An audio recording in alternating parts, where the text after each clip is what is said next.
scripture reading this morning will be from Psalms chapter 54. Psalm 54, the whole chapter. O God, deliver me by your name. Vindicate me by your power. O God, listen to my prayer. Pay attention to what I say. For foreigners attack me. Ruthless men who do not respect God seek my life. Look, God is my deliverer. The Lord is among those who support me.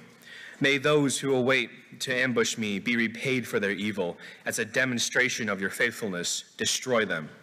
With a free will offering, I will sacrifice to you. I will give thanks to your name, O Lord, for it is good. Surely he rescues me from all trouble, and I triumph over my enemies.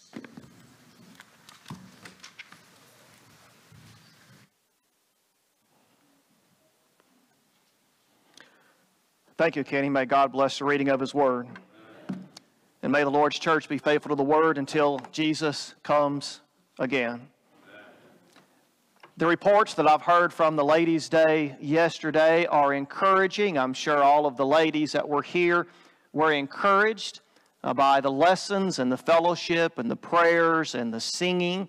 Thank you all of the ladies who had some part to play in bringing that about, as well as all the ladies that were here, and also all of the men that were here to help serve the ladies for the meal. I was speaking at a lectureship in Bad Axe and representing the Swartz Creek Church of Christ there, studying Jesus and Hosea and Zechariah were the two topics that I spoke on.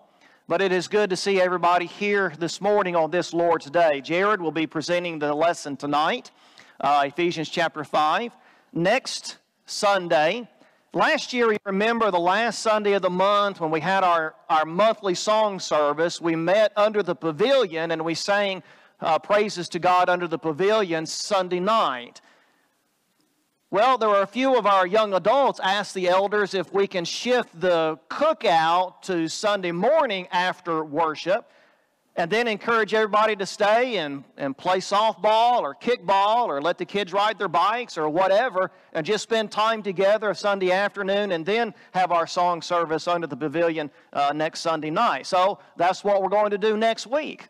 So I encourage you to bring food that goes with hamburgers and hot dogs. Leif and Michelle will need some help after services Sunday morning to get everything moved out there. It'll take a little while, of course, to get the meal fixed. The men can set up the tables and the kids can play. That's what kids do very well.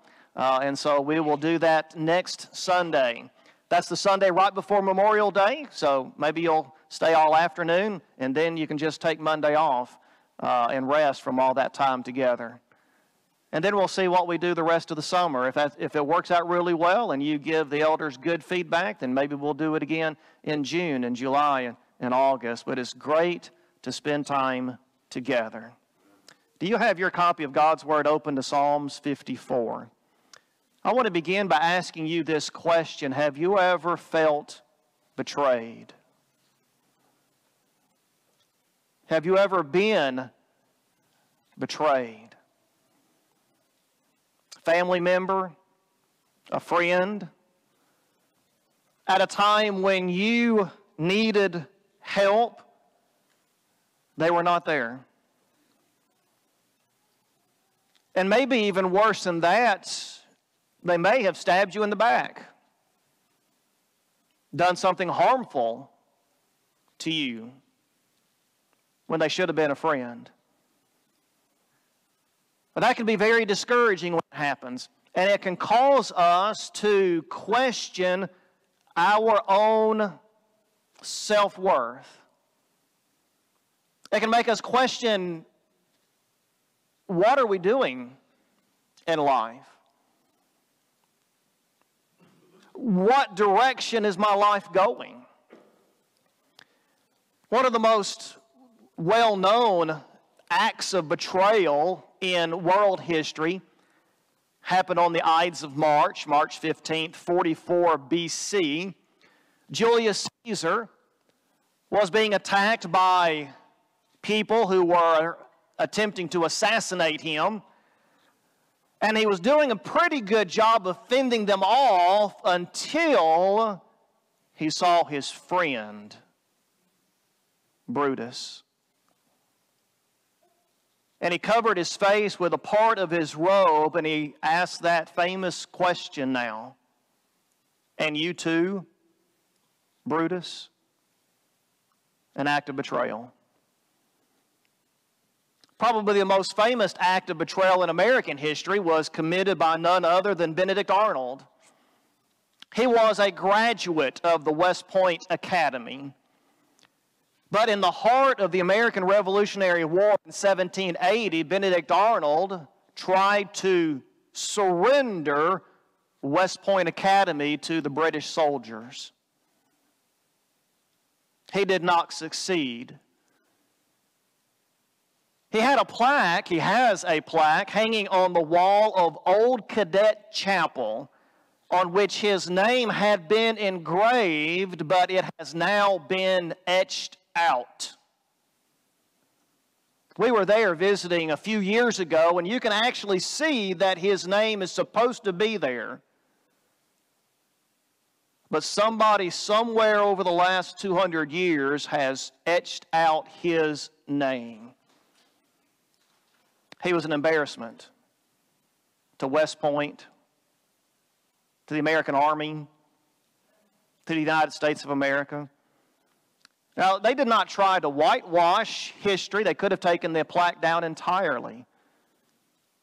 But the school has left it up, I think, as a constant reminder to students never to take their own fallibility for granted, and to always remind themselves of who they ought to be and how they ought to live. About 8 weeks ago, we had the Spiritual Saturday for our young adults. And during that time together, one of our young adults made the comment that when she deals with stress, or to help her deal with stress, she reads the book of Psalms. The Psalms cover the whole range of human emotions. And so I believe Psalms 54, which is a psalm written by King David, can encourage us. I think there's some important points that David brings to our attention in Psalms 54 that can help us in our Christian walk. If you have your Bibles open, you'll notice the superscription at the top of this psalm identifies it as having been written by King David when he was hiding from the Ziphites who were wanting to betray him into the hands of King Saul. Let me tell you very quickly what was going on. The story is told in 1 Samuel chapter 23. King Saul is wasting his time as king by pursuing King David to kill him because Saul is jealous of David's popularity. And so David is running from King Saul for his life, and he is hiding in the wilderness of Ziph, in the village of Horesh. Now, David has a very close friend. David has an encourager in his life who just happens to be King Saul's son, Jonathan. And in 1 Samuel 23 and verse 16, the historian tells us that Jonathan encouraged David in God. Now, what does that mean? It means that Jonathan encouraged David to trust God. Trust God's nature, trust God's plans, trust God to take care of you. We all need an encourager in our lives like Jonathan, right? We all need to be encouragers to others like Jonathan was to David. Well, Jonathan winds up leaving. He goes back home. And then the Ziphites, the people living in the wilderness of Ziph, decide that they want to betray David. They want to surrender David over to King Saul. The story is told in 4 verses, 1 Samuel 23, verses 19 through 23. And so they send a messenger to King Saul and offer to turn David over to King Saul. And King Saul asks God to bless the Ziphites for wanting to betray David. Now, this superscription above Psalms 54 tells us that David writes this psalm as he is being betrayed by these people. So this morning, let's take some time to feed our spirits from this psalm. I preach from 6 psalms every year. You remember, this is Psalm number 3 this year. David begins in verse 1. Save me, O God, by your name. Vindicate me by your power. The name of God is a figure of speech for God's whole person. It stands for God's nature. It stands for God's character. It stands for all who God is. And so David is saying to God, save me based on who you are. Oftentimes in our prayers, rather than just praying and asking God, give me this or give me that, we ought to pray and thank God simply for being who He is. David says, God, save me by your name and vindicate me by your power. Now, the Apostle Peter, 1 Peter chapter 4 and verse 19, encourages Christians to entrust our souls into the hands of Him who judges righteously. That's the nature of God. Peter is encouraging Christians to trust the nature of God. And then David goes on to ask God, vindicate me by your power. That is, David, the word vindicate means prove me true. So David is asking God, God, help King Saul understand that I do not want to kill him. So if you feel betrayed, I would encourage you to ask God in prayer to help the person understand that you're trying to be sincere, you're trying to do what's right, and you don't mean them any harm. That's what David is praying to God. Help King Saul understand by your power that I don't mean him any harm. Again, the story is told in 1 Samuel chapter 23.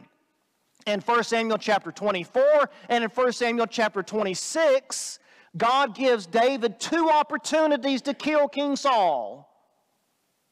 And David does not do it. David understands that King Saul is God's king. He is God's anointed. He says, I will not lift my hand against God's anointed. David understood that God would take King Saul out of the way in God's own time. And we're going to come to that idea in just a moment in this psalm, but because of that trust in the power of God, because David did not kill King Saul when he had the opportunity after that second attempt, King Saul finally humbles himself. He recognizes the character in David, and that's when Saul leaves David alone for the rest of his reign. Verse 2. David says, hear my prayer, O God, give ear to the words of my mouth. How many times in your prayer have you simply said, God, please listen to me? Give ear to the words of my mouth. Whenever I see this verb used in the Old Testament, I always think, I'm 7 years older than my younger brother. So I remember his childhood a lot.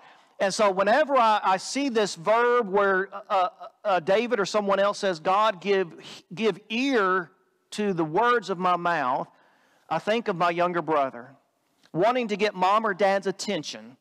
If you've been around little kids, you've probably experienced this as well. And he would grab mom or dad's face with both hands, one hand on each side of his face, right? And he would turn their head to look at him. Listen to me. That's what these little children are doing. That's what David is doing to God here. He's saying, God, listen to me. David is afraid of King Saul. He's afraid of the Ziphites. And he's saying, God, save me, vindicate me, listen to me. Verse 3. He says, strangers have arisen against me. Violent men have sought my life, for they have not set God before them. These Ziphites were strangers to David, even though they were also Israelites. And he calls them violent men because they are willing to turn David over to King Saul. Did they not know what was going on? Had they not heard what David had done for Israel? Did they not know that the reason why King Saul was chasing David was because King Saul was envious of David? Did they not know that David is the one who defeated Goliath? Did they not know any of that? Or did they not care? But they were seeking David's life. And so David is praying to God for salvation. We feel betrayed sometimes. Sometimes we are betrayed. And we as Christians, I think, sometimes find it hard to accept the idea that there is evil people in the world. And sometimes evil is found in the hearts of our friends. Sometimes evil is found in the hearts of Christians who are pursuing an agenda besides brotherly love. And so David prays for salvation. God is the one who saves. And God is the one who hears prayer. Look at verse 4. Behold, God is my helper. The Lord is the sustainer of my life. Family, underline that word in your psalm. That phrase, God is my helper. Do you believe that? Do you believe in your heart that God is your helper? Are you convicted that God will work all things together for your good? Do you trust God to be your helper? I'm going to get off topic for just a second here because I think this is a very important point. Feminists want to criticize the Bible for treating women as second-class people. They criticize the idea that women were made to be helpers for men, that's Genesis 2 and verse 18, as if being a helper means you're second class, not as important.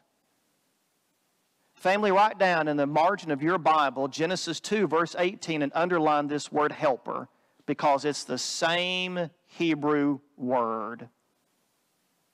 God made women to be helpers for men. God says, I am your helper. Just because somebody's a helper doesn't mean they're second class. It doesn't mean they're insignificant or they're less important. God is our helper. Now, I also like the second phrase that David uses here in this verse. The Lord is the sustainer of my soul. Your translation says it might say the Lord is the sustainer of my life. The Hebrew word is soul. It is my being. The Lord sustains me. On whom do you put your ultimate trust? Rachel is not the one who sustains my soul.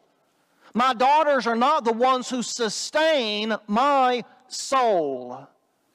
Jehovah God is the one who sustains my soul. He is the one whom I need to walk with every day. He is the one that I need to have a relationship every day because He is the one who holds my life together. David says, He will recompense the evil to my foes. And then David directs the next statement directly to God, destroy them in your faithfulness. God is the one who recompenses the evil to the foes. Family, when we feel betrayed, we feel like we have got to set things right. We have got to set things straight. It's the feeling that we have of justice, and we feel like if we've been mistreated, we've got to make things right. Now, if we can make things right at our job or wherever it might be in following the rules at our job, then maybe that's what we need to do. But a lot of times the people who betray us are using the rules to their benefit. God tells His people from beginning, Deuteronomy 32 verse 35, to the end, Romans chapter 12 verses 19 through 21, that we need to allow God to get vengeance. Vengeance is mine, God says, and retribution.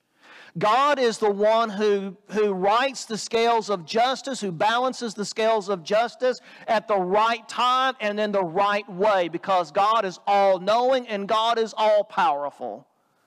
And so David is saying, God is the one who's going to recompense the evil to my foes. David did not take those two opportunities to kill King Saul because David accepted the fact that God is the one who is in control.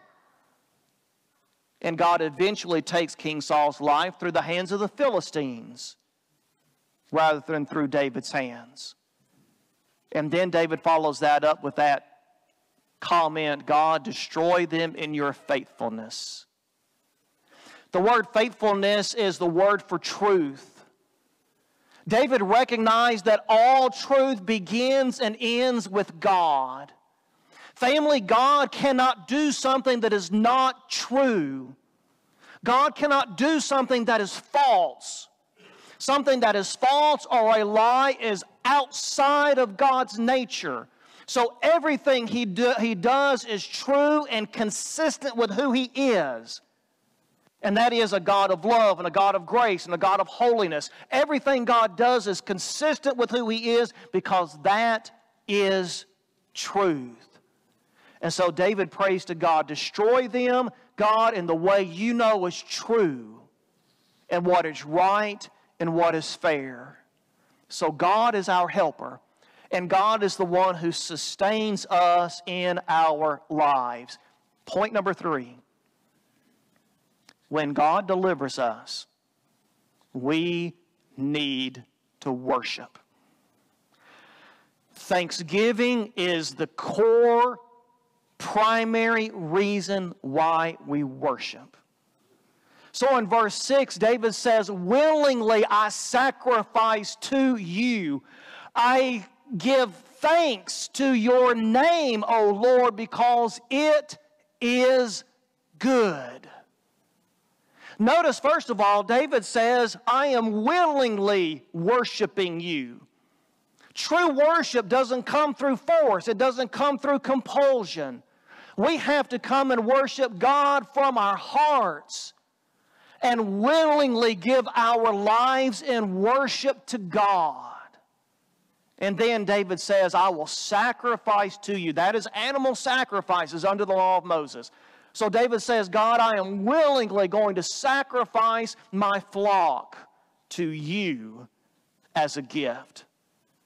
And then David says, I give thanks.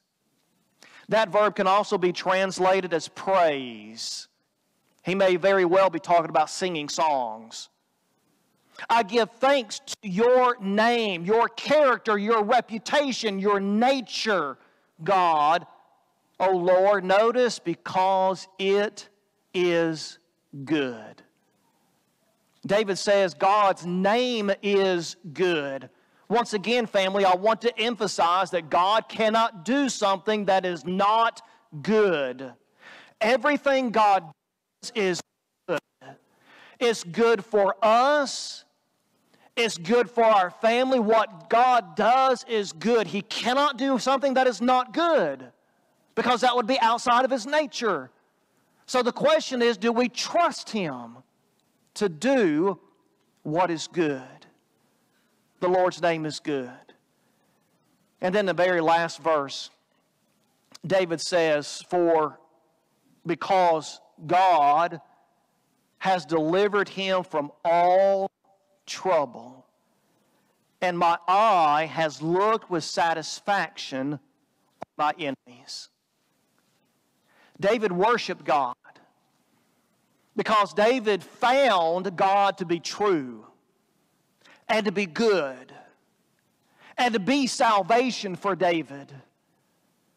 David says, God has delivered me from all my trouble. Now, I don't know if he's writing this after he has escaped from the Ziphites, or maybe David is so confident that God will deliver him from his enemies that he's already stating it as a fact.